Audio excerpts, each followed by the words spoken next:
And I'd like to welcome our guest of honor and keynote speaker, Roxana Mînzatu, Executive Vice President for Social Rights and Skills, Quality Jobs and Preparedness from the European Commission. Welcome, Roxana. And the floor is yours. Bună dimineața în limba mea, în limba română. Bună dimineața și la mine acasă și la noi acasă în România. Bun venit la un eveniment pentru care felicit organizatorii despre potențialul strategic atât de important al regiunii de sud-est a Europei și a Uniunii Europene. Nu se poate temă mai potrivită și aș spune eu ca româncă, nu se poate un loc mai potrivit în care să discutăm despre acțiunile strategice și modul în care ne putem coordona sectorul public, sectorul privat, actori statali, organizații internaționale, pentru a transforma în realitate potențialul acestei zone extrem de importante a continentului nostru. Mă duc către mesajul meu acum, a vision for a stronger Europe. Strong being the key word of our days. Our vision in 2026, and maybe you have seen that following the work of the European Union, of the European Commission, is that we are taking our future, our present, and our future into our own hands. This is, of course, easier said than done, but the crises of the past years, the geopolitical realities of today, really call for this strategic choice. And we really need to be honest that on topics such as defense, like energy, like industry, we have been extremely open. And many times this openness has slipped even into naivete. We have, one might say, went into dangerous dependencies that left us really exposed to decisions that are taken outside of Europe by actors which many times we considered partners that do not share our values or sometimes even are openly hostile. And consequence was that when shocks hit, and they did hit, they hit our people, our workers, our businesses, who all pay the price. And in the end, this is not only a matter of competitiveness. It is about taking our future into our own hands in terms of economic security, in terms of sovereignty. Of course, and I emphasize this does not mean shutting doors. Europe is never shutting doors. On the contrary, it keeps them open. It opens new doors even. It means that in this time, doing more here in Europe and choosing more wisely our partners becomes the norm. Because partnerships must be built on reciprocity, and because, as always, trust needs to be a two-way street. And only with this approach, we think that Europe is able to reclaim the freedom to choose its own path. The EU is taking important concrete actions in the direction that I've just described. Just a few ideas on a number of important dimensions. On industry, you have seen just recently, we've adopted the Industrial Accelerator Act, a key shift in the EU's economic doctrine. You have seen that we've set clear target to bring manufacturing in the European Union up to 20% of the GDP by 2013 from the current levels where we are. We are introducing carefully, skillfully, wisely a made in EU requirement to be set in public procurement procedures in strategic sectors. We have made it clear that made in EU must also mean made by Europeans themselves. And while we are open for business and we want you to invest in Europe, you must also invest in European workers, in European skills, and of course in European value chains. On energy, which is the most important topic of the times that we are living now, of course, last years have seen us cutting ties with Russia, and was a right thing to do. But what is key, and a key lesson, and again, a key paradigm shift, that we are not exchanging one dependency with another. We see that the risks of this potential exchange of dependencies is quite important, seeing the volatility of the crisis in the Middle East. And with that in mind, we need to re-examine our energy mix. We need to continue to diversify our partnerships in energy, a topic for which the southern eastern part of Europe is so relevant and so strategic. And very importantly and key, we need to expand our domestic energy production, obviously focusing on clean energy. On defense, indeed, we talk about defense from the perspective of security, but I always emphasize the industrial and the economic dimension of defense as well. Both are equally important. Our industry is ramping up, but, and I need to emphasize that as commissioner in charge, we are also hitting a challenge or facing a challenge related to labor shortages. We have an ambitious goal in the EU to retrain 600,000 workers for the defense sector by the year of 2030, that is in 5 years' time. Part of this effort, we've launched the skills guarantee for workers, which is, among others, meant to exactly help workers in declining sectors and industries retrain and get the right support so that they can relocate and work in more strategic and growing industries. And this is a good example with repositioning them in our defense industry. But more is obviously to come on this topic. More needs to be done on this topic.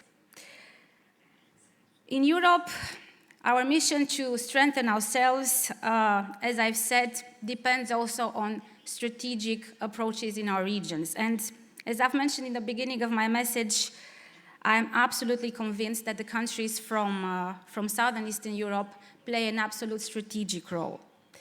We see unique competitive advantages looking at the industrial potential, first of all, of the region.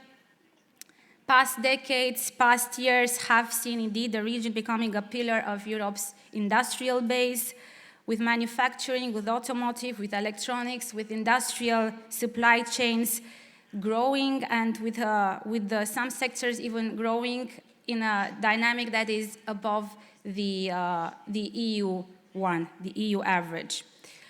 Then looking at people, at skilled talent, there are still, although, and this is a region, and being in Romania, we need to say that we have challenges in terms of also brain drain, but this region remains the home to such strong talent on engineering, on technical skills. There is such a strong pool here of talent, of engineers, of technical skill. And in many of Southeastern European countries, the STEM graduates level is higher than what we have at EU average. And this is the exact kind of talent where we have shortages and where we need people for our strategic and competitive ambitions in the European Union. Then, of course, which is obvious, the strategic location. Southern Eastern Europe, Europe's gateway. Looking at the Black Sea region, I need to emphasize the fact that obviously last year, as you have seen, the EU has adopted the strategy for the EU for the Black Sea region, and this is an important signal that we send. Looking at the Black Sea region, looking at deep water ports, logistical corridors, also that link the Caucasus, the Central Asia to this region, is looking at important, vital bridges, vital connections for Europe's trade and for Europe's security. And with the right investments, with the right reforms, we can make the important switch, and I think we are making it already, from talking about, of course, frontier, many times periphery, to the heart, the strategic growth element of Europe, and a key ingredient for Europe's strength. Obviously, everything is not about economics. It is also about anchoring the region more firmly in Europe's future. And with opportunity, always we see responsibility. We're looking, of course, at the regions and of the countries in the region that are already EU members, and their responsibility to be able to step forward, to play a more active, a more vocal role in the way they shape Europe's future. I'm here talking with Romania, talking with Bulgaria, with Greece. Later on, I think you will have my colleague, Commissioner Tzitzikostas, in panels as well. We are the European Union. This is not talking about partnerships between countries and the EU. We are the EU, and a part of the EU that is so strategic, as I've said, for the growth, security, and future of the entire project. And for this, I re-emphasize the shaping of policies, the vision of countries in Southeastern European Union is extremely important. Second, we're of course looking at candidate countries. We've just heard from the Prime Minister of Moldova. I'm saying hi to the previous Prime Minister of Moldova with whom I've had the pleasure to meet in Chisinau. I think it's important that we seize this historic opportunity of EU enlargement. As was said here, also by Prime Minister Rama, by Prime Minister Bolojan, a larger, a bigger, more integrated Europe is a stronger Europe. But there are two dimensions, and I need to emphasize them. A bigger single market, a bigger European Union in itself does not deliver all the benefits for our economy, all the benefits for our society.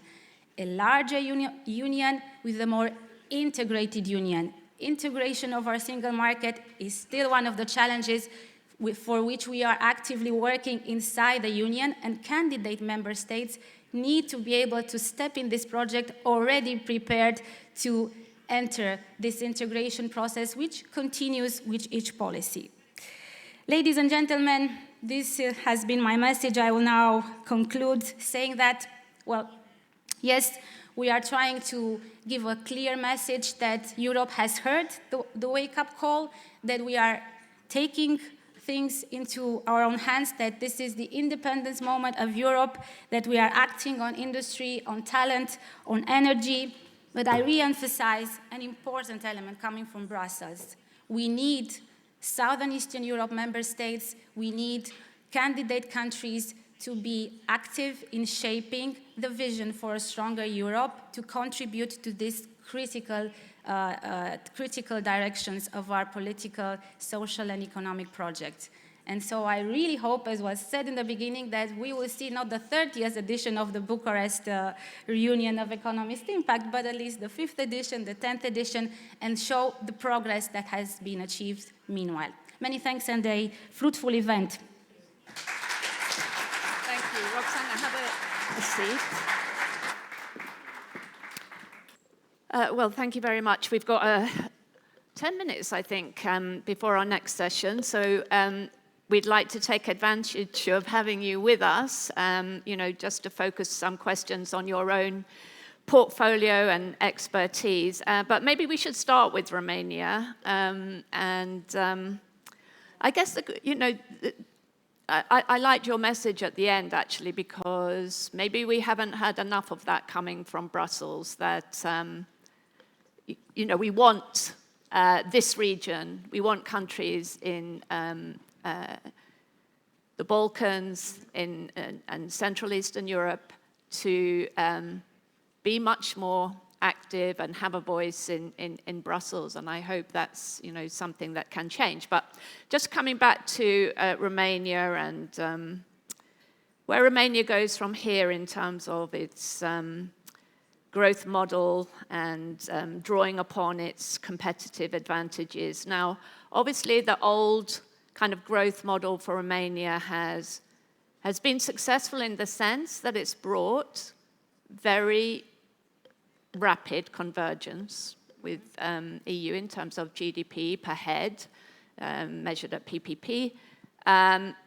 Only it's Poland, then it's Romania. Romania has been more successful in that regard than others. And I think that's a lot to do with the fact that, you emphasize the talent in this country, very entrepreneurial country. It's a country with a manufacturing tradition, with an engineering tradition, with high skill sets in terms of maths and in other areas. So that's meant that Romania was able to attract FDI, unlike many other countries in the region, into manufacturing, automotives, and so on, now integrated into European supply chains. But is there, has that model reached its limits? Do you see that there needs to be, a change in the approach? It's based on relatively low labor costs, these kind of legacy industries that have then developed.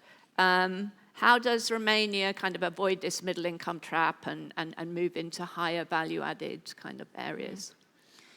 Yes, many thanks. And while I will always be Romanian by heart, the comments that I offer are obviously, as you might understand, the comments of the European Commission and how we see Romania and its evolution. And thank you for emphasizing that indeed Romania is one of the best performing countries in terms of catching up with GDP, with wages, with the development of the country, comparing from where it started as a candidate country and where it is now in 2026. Many more challenges remain. Whether, of course, we have this discussion at EU level, whether the model of growth needs to be adapted, I think is no longer a question. It's a fact that we need to not only think of growing in terms of, looking at which is the most competitive market from the perspective of the cost of the labor force. This is no longer the case, and we are working at European level at the quality jobs proposal. It's a Quality Jobs Act that we are proposing because we think that part of the competitiveness discussion is having quality jobs. Because we see that we have shortages in sectors where working conditions are simply not sufficient to attract people to work in those sectors. And so this is part of the problem, part being the mismatch between the skills and the requirements of the business sector. But I think it is quite important, even looking at Romania, that we understand that the healthiest, and other countries as well, the healthiest way to build the economic strength of a country is by stimulating innovation, by stimulating the quality of employment, by investing in education and skills, not just in schools, but also in the adult world. It is so important, especially because, as we have mentioned, there is a shift in industries. Some industries are growing, some are restructuring. AI is obviously, and technology is impacting more and more the types of jobs, the opportunities for different generations, for different kind of skilled people. And I would want to be honest, as I work on skills in the EU, yes, Eastern Europe has been always a pool of talent for technical and for STEM people. But there is also a mobility of these people towards different parts of the European Union, and still we have shortages in STEM talent. And still we are not attracting enough boys and girls, and because we're working also the gender dimension, to this type of education. And still we see cybersecurity, construction, defense, semiconductors, a number of key directions of industries that cannot go to the full growth potential because the young generations do not choose this type of educational pathways. So we're working with the Union of Skills, with the Skills Guarantee for Workers, with the EU funds, to encourage much more our young generations to choose this pathway, but also to invest more strategically in adult training. So just I would emphasize then I think what would be the core answer, and it needs to be because it's my portfolio, the growth model needs to focus more on investing in people. Because investing in people means securing their position in this very volatile and transformational economy, society, political landscape, and it means investing in the internal security of any country, of any city, of any political union such as our own. Without this, all these transitions and shocks might generate such a negative impact on our people that the vulnerabilities will come from the inside of our union. So that would be, let's say, the bottom line. Well, thanks very much for that. Just to pick up on, a couple of things that come out of that is, just when we look at the unemployment picture across the whole EU, we see that unemployment has actually reached a record low of 5.8% or whatever it is, but youth unemployment is much, much higher, around 15%. That's for 15 to 24-year-olds. And obviously youth unemployment is much more sensitive to economic trends, to shocks of the pandemic type shocks and others.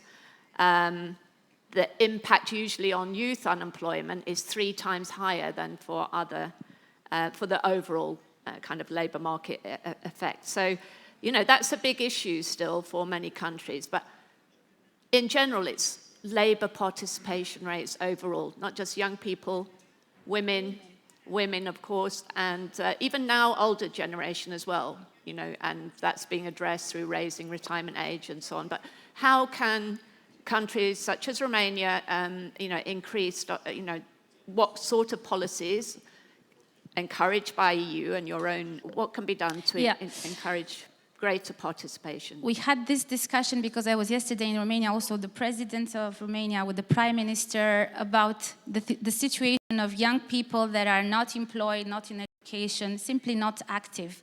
And Romania is indeed having the highest share of such young people in the total youth population and the highest challenge, but there are other member states, many of them that challenge with the same paradox. A labor market with record low unemployment and still the young people being inside the labor market at the same time.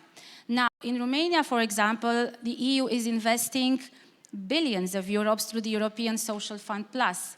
This is a fund that has come to Romania since 2007, to Bulgaria, to all member states that had to catch up in terms of development, with a focus on supporting employment of different vulnerable categories, women included, people with disability, but let's come back to the young people. A number of models have been tested throughout our member states.